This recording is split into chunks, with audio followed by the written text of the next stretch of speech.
തീരാത്ത കനിവിൻ്റെ കനലാണു തീക്കനൽ.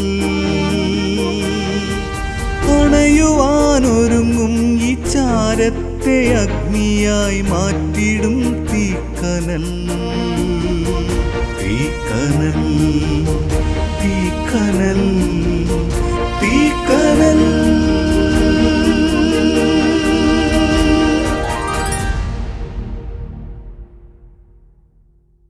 ദൈവത്തിൻ്റെ അതിപരിശുദ്ധ നാമം വാഴ്ത്തപ്പെടുമാറാകട്ടെ. ചർച്ച് ഓഫ് സൗത്ത് ഇന്ത്യയുടെ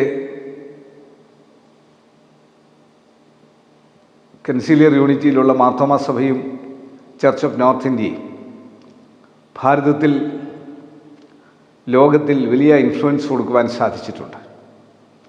ഈ CNI ദിനത്തിൽ ചർച്ച് ഓഫ് നോർത്ത് ഇന്ത്യ വിശുദ്ധ യോഹന്നാൻ്റെ സുവിശേഷം 17:17 സത്യത്താൽ അവരെ വിശുദ്ധീകരിക്കണമേ, നിൻ്റെ വചനം സത്യമാവും. ദൈവവചനത്തിൻ്റെ അടിസ്ഥാനത്തിലാണ് ചർച്ച് ഓഫ് നോർത്ത് ഇന്ത്യ ഉണ്ടായത്. ദൈവവചനത്തിൻ്റെ അടിസ്ഥാനത്തിലാണ് ചർച്ച് ഓഫ് സൗത്ത് ഇന്ത്യയും മാർത്തോമാ സഭയും. എല്ലാ സഭകളും പാരമ്പര്യത്തിൻ്റെ അടിസ്ഥാനത്തിലും ദൈവവചനത്തിൻ്റെ അടിസ്ഥാനത്തിലുമാണ്. ദൈവികമായിട്ടുള്ള വചന അടിസ്ഥാനത്തിൽ ചർച്ച് ഓഫ് നോർത്ത് ഇന്ത്യ ഉദ്ദേശിക്കുന്ന സാങ്ക്ടിഫൈ, വിശുദ്ധീകരിക്കണം, അതിൻ്റെ വചനത്താൽ വിശുദ്ധീകരിക്കണം. To set apart for God and his holy purposes. Sanctification is God's world. ദൈവമാണ് നമ്മളെ ശുദ്ധീകരിച്ചെടുക്കുന്നത്. മനുഷ്യനെ ശുദ്ധീകരിക്കാനൊക്കെ നമുക്ക് നമ്മളെ തന്നെ ശുദ്ധീകരിക്കാനൊക്കില്ല. നമുക്ക് തന്നെ ശുദ്ധീകരിക്കണമെങ്കിൽ ദൈവം നമ്മളിൽ പ്രവർത്തിക്കുമ്പോഴാണ് നമ്മൾ ശുദ്ധീകരിക്കപ്പെടുന്നത്. നമ്മൾ ശുദ്ധീകരിക്കപ്പെട്ടവരായിത്തീരുന്നത് ദൈവം നമ്മളെ ശുദ്ധീകരിക്കുവാൻ.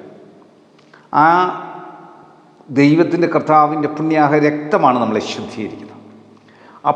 അവിടെയാണ് ഐക്യം ഉണ്ടാകുന്നത്, സ്നേഹം ഉണ്ടാകുന്നത്, ബലമുണ്ടാകുന്നത്. അങ്ങനെയാണ് ചർച്ച് ഓഫ് നോർത്ത് ഇന്ത്യയും ചർച്ച് ഓഫ് സൗത്ത് ഇന്ത്യയും മാർത്തോമാ സഭയൊക്കെ ഉണ്ടായത് ആ ദൈവ സ്നേഹത്തിലുള്ള വലിയ കൂട്ടായ്മയിലാണ്. അതുകൊണ്ട് ചർച്ച് ഓഫ് നോർത്ത് ഇന്ത്യ ഇന്ന് ദൈവികമായിട്ടുള്ള കൂട്ടായ്മയിൽ നിൽക്കുമ്പോൾ അതിൻ്റെ മോഡറേറ്റർ, കീഴിൽ പ്രവർത്തിക്കുന്ന എല്ലാ ബിഷപ്പന്മാരും, വൈദികരും, ശുശ്രൂഷകരും, സ്ഥാപനങ്ങളും നോർത്ത് ഇന്ത്യയുടെ എല്ലാ മേഖലകളിലും യേശു കർത്താവിനെ ഉയർത്തുന്ന സ്ഥാപനങ്ങളായി നിലകൊള്ളുവാൻ അത് മാർത്തോമാ സഭകൾക്കും CSI സഭകൾക്കും ഒരുപോലെ അനുഗ്രഹമായി മുൻപോട്ട് കൊള്ളുവാൻ ദൈവം തമ്പുരാൻ സഹായിക്കട്ടെ എന്ന് പ്രാർത്ഥിക്കുന്നു.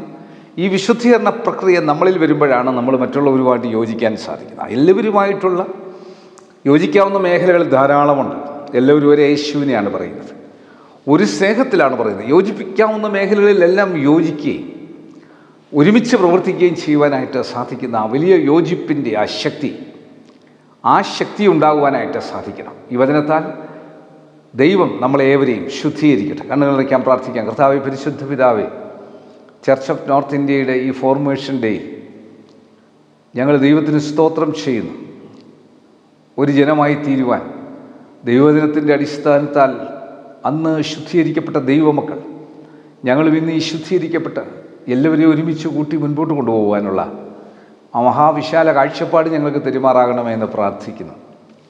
ഞങ്ങളുടെ മുഖ്യമന്ത്രി, ഗവർണർ, പ്രധാനമന്ത്രി, ലോകരാജ്യങ്ങളുടെ പ്രസിഡന്റുമാർ, പ്രധാനമന്ത്രിമാർ, വിവിധ സംസ്ഥാനങ്ങളുടെ മുഖ്യമന്ത്രിമാർ, MP-മാർ, MLA-മാർ, ബഹുമാനമുള്ള കോടതികൾ, വക്കീലുമാർ, WHO, health department, revenue department, police department, അർദ്ധ ഗവൺമെൻറ് സ്ഥാപനങ്ങൾ, ആശുപത്രികൾ, ഡോക്ടേഴ്സ്, നഴ്സസ്, മറ്റ് സ്റ്റാഫംഗങ്ങൾ, മരുന്ന് കമ്പനിക്കാർ, മരുന്ന് കച്ചവടക്കാർ, മരുന്ന് വിതരണക്കാർ, ആംബുലൻസ് സർവീസ്, വഴിയോര കച്ചവടക്കാർ, സ്കൂളുകൾ, കോളേജുകൾ, ഓർഫനേജുകൾ, ജയിലുകളിൽ കഴിയുന്നവർ, എപ്പേർപ്പെട്ടവരെ ഓർത്ത് പ്രാർത്ഥിക്കുന്നു. അധ്യാപകർ, പ്രഥമാധ്യാപകർ, ലോകമെമ്പാടും സുവിശേഷം പ്രഘോഷിക്കുന്നവർ, ഫോട്ടോഗ്രാഫേഴ്സ്, വിവിധ ചാനലുകളിൽ ജോലി ചെയ്യുന്നവർ, ബെഡ്റിഡനായിട്ടുള്ളവർ, വിവിധ മേഖലകളിൽ ഏകാന്തതയിലുള്ളവർ, എപ്പേർപ്പെട്ടവരെ ഓർത്ത് പ്രാർത്ഥിക്കുന്നു. ഞങ്ങളിലെല്ലാവരിലും ഈ ശുദ്ധീകരണ പ്രക്രിയ നിലനിന്ന് തമ്മിലുള്ള വൈരാഗ്യങ്ങൾ, പിണക്കങ്ങൾ ഒക്കെ മാറി ഒറ്റക്കെട്ടായിട്ട് മുൻപോട്ട് ശുദ്ധീകരിക്കുന്ന കർത്താവിൻ്റെ കാര്യത്തിൽ ഞങ്ങളെ തന്നെ സമർപ്പിക്കുന്നു. യേശുവെ നന്ദി, യേശുവെ സ്തോത്രം, യേശു ആരാധന, യേശുവെ മഹത്വം. യേശു മൂലം പ്രാർത്ഥന കേൾക്കണം നല്ല പിതാവേ.